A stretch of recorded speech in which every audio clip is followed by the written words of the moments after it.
Morning 4th class. मैं आपकी हिंदी की अध्यापिका विद्या बाल भवन स्कूल से। बच्चों, आप ये आज एक चित्र देख रहे हैं।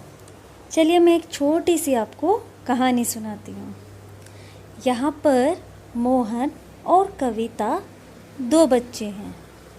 मोहन अपने दादाजी के साथ टीवी देख रहा है और कविता अपनी दादी जी के साथ रसोई घर में हाथ बटा रही हैं। दादाजी बीच बीच में ताली भी बजा रहे हैं। आप देख रहे हैं कि मैंने दादाजी और मोनू इन दोनों के लिए रहे हैं शब्द प्रयोग करा और दादी जी और कविता के लिए रही है शब्द का प्रयोग किया। क्या आप बता सकते हैं आज हम कौन सा पाठ पढ़ने वाले हैं? बच्चों, आज हम पढ़ने वाले हैं लिंग। ठीक है, आज हम लिंग के बारे में जानकारी लेंगे। तो तैयार हैं आप सब? चलिए स्टार्ट करते हैं क्लास। आज हम बात कर रहे हैं लिंग के बारे में। इसी पाठ में हमने संज्ञा के बारे में भी बात करी थी। आपको संज्ञा समझ में आ गई ना? आज हम लिंग समझेंगे। यहाँ पे देखिए, एक मोर है, एक मोरनी, एक भाई है और एक बहन। ठीक है, तो बच्चों मोरनी कूक रही है और मोर देख रहा है। लड़का केक खा रहा है और लड़की सूप पी रही है। आपने देखा कि मोर और लड़का इन दोनों के लिए ही रहा है शब्द कहा गया और मोरनी और लड़की इन दोनों के लिए रही है शब्द का प्रयोग किया गया। आपने समझा ऐसा क्यों करा गया?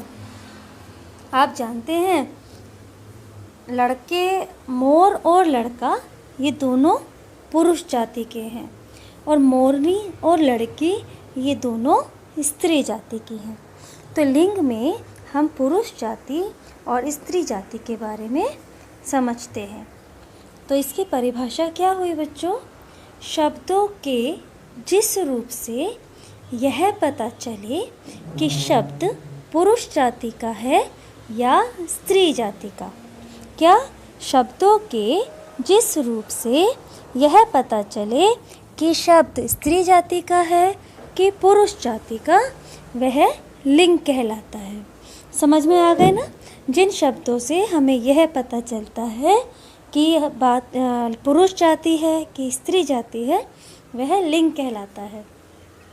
तो इस प्रकार से बच्चों लिंग के कितने प्रकार हुए? लिंग के हुए दो प्रकार, पुल्लिंग और स्त्रीलिंग। कितने प्रकार हुए? दो, पुल्लिंग और स्त्रीलिंग। पुल्लिंग में क्या होता है? पुरुष जाति के बारे में बताने वाले शब्द पुल्लिंग कहलाते हैं। ऐसे शब्द जिनसे हमें यह ज्ञात होता है कि यह पुरुष जाति के बारे में है, वो पुल्लिंग शब्द कहलाते हैं। जैसे कि पिता, पति, शिक्षक, शेर, हिरन, लड़का, भाई, कुछ भी है ना, पता चलता है ना कि ये पुरुष जाति के हैं। स्त्रीलिंग किसे कहते हैं? जो शब्द स्त्री जाति के बारे में बताते हैं, यानी कि स्त्री जाति के बारे में बताने वाले शब्द स्त्रीलिंग कहलाते हैं। स्त्री जाति के बारे में बताने वाले शब्द स्त्रीलिंग कहलाते हैं और पुरुष जाति के बारे में बताने वाले शब्द पुल्लिंग कहलाते हैं। देखिए, जैसे माता है, रानी है, शिक्षिका, शेरनी, हिरनी, बहन, ये सब किसके उदाहरण हैं? ये सब स्त्रीलिंग के उदाहरण हैं। शेर, मोर, राजा, ये किसके उदाहरण हैं? ये पुल्लिंग के उदाहरण हैं। तो आपको समझ में आया लिंग किसे कहते हैं? जो शब्द पुरुष जाति और या स्त्री जाति के बारे में हमें जानकारी देते हैं, उन्हें हम लिंग कहते हैं। और लिंग के कितने भेद होते हैं? लिंग के दो भेद होते हैं, पुल्लिंग और स्त्रीलिंग। समझ में आया आपको? देखिए, अब यहाँ पर कुछ स्त्रीलिंग और पुल्लिंग की सूची दी गई है, उनको हम पढ़ते हैं। ठीक है, देखिए कितने सुंदर चित्र द्वारा समझाया गया है आपको। स्त्रीलिंग में है महिला, महिला पुरुष, शिक्षिका शिक्षक। आप मेरे साथ बोल रहे हैं ना, गुड। सहपाठिन सहपाठी, लेखिका लेखक, कवयित्री कवि, वृद्धा वृद्ध, वृद्धा समझते हैं बूढ़ी, ठीक है। सेविका सेवक, गायिका गायक, सम्राज्ञी सम्राज्ञी सम्राट। आपको लिंग परिवर्तन करने के लिए आता है ना एग्ज़ाम्स में, इस तरीके से आप उनको पढ़ेंगे। अगर आप बार बार पढ़ेंगे इन चीज़ों को तो आपको याद करने की ही ज़रूरत नहीं होगी, आपको पढ़ने से ही लर्न हो जाएगा। और अगर उच्चारण शुद्ध रहेगा तो और भी अच्छा होगा। बोलेंगे मेरे साथ, महोदया महोदय, अभिनेत्री अभिनेता, शेरनी शेर, छात्रा छात्र, दादी दादा, चाची चाचा, नानी नाना। ये तो मैंने स्त्रीलिंग से पुल्लिंग में बोली। अब मैं पुल्लिंग बोलती हूँ और फिर उसको स्त्रीलिंग में बदलते हैं। विद्वान विदुषी, वीर वीरांगना, हाथी हाथिनी, दुल्हा दुल्हन, घोड़ा घोड़ी, सिंह सिंहनी, अध्यक्ष अध्यक्षा, चिड़ा चिड़िया, सुनारिन सुनार सुनारिन, महाराज महारानी, पाठक पाठिका, बूढ़ा बुढ़िया, चूहा चूहिया, मौसा मौसी, मामा मामी, अध्यापक अध्यापिका। तो आपने देखा कि हम लिंग को कितने आसानी से परिवर्तन भी कर सकते हैं। अगर आपका उच्चारण बच्चों शुद्ध रहेगा, सही रहेगा, यानी आप पढ़ेंगे सही तरीके से, तो आपको लिंग परिवर्तन में भी कोई दिक्कत नहीं आएगी। एक बार फिर दोहरा लेते हैं, लिंग क्या होते हैं? लिंग होते हैं ऐसे शब्द जो हमें पुरुष जाति और स्त्री जाति का बोध करवाते हैं, ठीक है। लिंग कितने प्रकार के होते हैं? लिंग 2 प्रकार के होते हैं, पुल्लिंग और स्त्रीलिंग।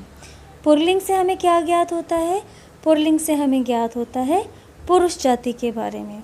और स्त्रीलिंग से क्या ज्ञात होता है? स्त्रीलिंग से ज्ञात होता है स्त्री जाति के बारे में। समझ में आ गया आपको? देखिए, कुछ शब्द ऐसे भी होते हैं जिनका कि हम स्त्रीलिंग और पुल्लिंग,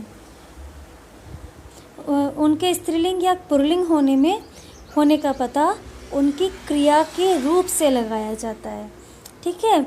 जैसे देखिए, क्रिया के रूप से या विशेषण के रूप से।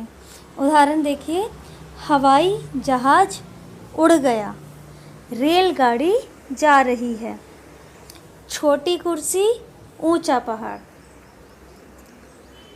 यहाँ पे कुछ उदाहरण भी दिए गए हैं।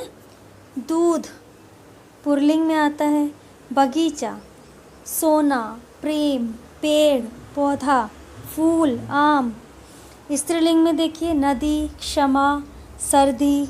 ये सब ऐसे शब्द हैं बच्चों जिनका प्रयोग हम उनके क्रिया रूप या विशेषण के कारण कर पाते हैं। ये होते हैं बच्चों, जैसे लिविंग थिंग्स नहीं होते हैं, जो नॉन लिविंग थिंग्स होती हैं, जिन्हें हम कहते हैं अप्राणीवाचक शब्द। जो लिविंग थिंग नहीं है, नॉन लिविंग में है, अप्राणीवाचक शब्दों के लिंग निर्धारण का आधार उनके साथ प्रयुक्त की गई क्रियाएं हो सकती हैं। जो वाक्य में उनके साथ क्रिया का प्रयोग किया जाता है, उस आधार पर इनका हम लिंग भेद कर सकते हैं, या किसी विशेषण के आधार पर भी कर सकते हैं। एक उदाहरण मैं बताती हूँ आपको। देखिए, जैसे मैंने दूध पिया, यही होता है ना, क्रिया के आधार पर हमने दूध को पुल्लिंग में रख लिया। लेकिन चाय के साथ हम क्या लगाते हैं? मैंने चाय पी, तो चाय स्त्रीलिंग में आ गई, ठीक है। ये इसकी क्रिया के आधार पर हमने कर दिया, ठीक है। अब विशेषण के आधार पर देख लेते हैं। देखिए, कंबल नया है, कंबल नया है यानी कि उसकी विशेषता हो गई, तो ये पुल्लिंग में। अब चादर नई है, चादर भी नई है लेकिन उसके साथ विशेषता नई दी गया है ना, तो ये स्त्रीलिंग में चली गई। तो मेरा समझाने का अर्थ यही है आपके लिए कि पुरुष जाति का बोध पुल्लिंग शब्द कराते हैं, स्त्री जाति का स्त्रीलिंग शब्द कराते हैं, और जो क्या अप्राणीवाचक होती हैं, नॉन लिविंग थिंग्स होती हैं, उनका बोध हम उनकी क्रिया से या उनके साथ विशेषण के प्रयोगों से लगा पाते हैं। तो आपको समझ में आया? अच्छे से समझ में आया ना आपको? ठीक है, तो आपने आज के पाठ में क्या क्या जाना वो देख लेते हैं। कुछ शब्द स्त्रीलिंग और पुल्लिंग में भी समान रहते हैं, जैसे कि प्रोफेसर, डॉक्टर, इंजीनियर, मंत्री। ये भी बात बहुत इम्पोर्टेंट है कि कुछ शब्द ऐसे होते हैं, चाहे वो पुल्लिंग के लिए यूज़ हो चाहे वो स्त्रीलिंग के लिए प्रयोग हो, लेकिन उनका स्वरूप चेंज नहीं होता है। कोई डॉक्टर गर्ल भी हो सकती है, बॉय भी हो सकता है, दोनों के लिए ही हम डॉक्टर शब्द का यूज़ करते हैं, है ना। तो प्रोफेसर, डॉक्टर, इंजीनियर, मंत्री आदि शब्दों का प्रयोग उनके लिंग के अनुसार चेंज नहीं होता है। कुछ ऐसे वर्ड्स होते हैं जो हमेशा स्त्रीलिंग में ही रहते हैं और पुल्लिंग में ही रहते हैं। उनके शुरू में नर या मादा शब्द का प्रयोग करके लिंग का बोध कर सकते हैं। कुछ होते हैं ना ऐसे शब्द भी कि वो हमेशा पुल्लिंग या तो पुल्लिंग में रहते हैं या स्त्रीलिंग में, मतलब उनका हम चेंज नहीं कर पाते हैं, तो नर और मादा लगा देते हैं। एक एग्जाम्पल देखते हैं, जैसे मछली। मछली चाहे पुल्लिंग में हो चाहे स्त्रीलिंग में हो, मछली ही कहलाती है। लेकिन अगर आपको भेद बताना है तो आप नर मछली और मादा मछली ये कह सकते हैं, है ना। इसी तरीके से खरगोश है, भेड़िया, मच्छर। मच्छर को कभी हमने मादा मच्छर ही बोलते हैं ना, मच्छर बोलेंगे या मादा मच्छर बोलेंगे। तितली तितली ही होती है, और जब उसका भेद बताना होता है तो नर तितली बोल दिया जाता है, ठीक है। उसके बाद देखिए, पहाड़ों के, देश के, ग्रहों, महीनों, दिन, वृक्षों आदि के नाम पुल्लिंग होते हैं। इन चीज़ों के नाम हमेशा पुल्लिंग माने जाते हैं। जैसे कि पहाड़ है हिमालय, हिमालय पर्वत खड़ा है, पुल्लिंग में है ना। वृक्ष नीम का है, पुल्लिंग में है।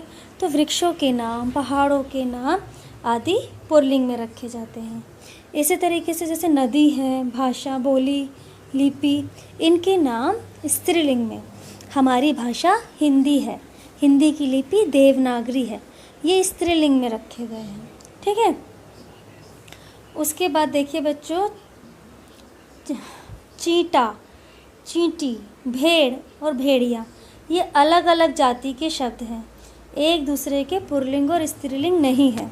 इसका अर्थ यह हुआ बच्चों कि कुछ शब्द देखने में आपको एक जैसे लगते हैं, लेकिन इनकी जातियाँ अलग हैं।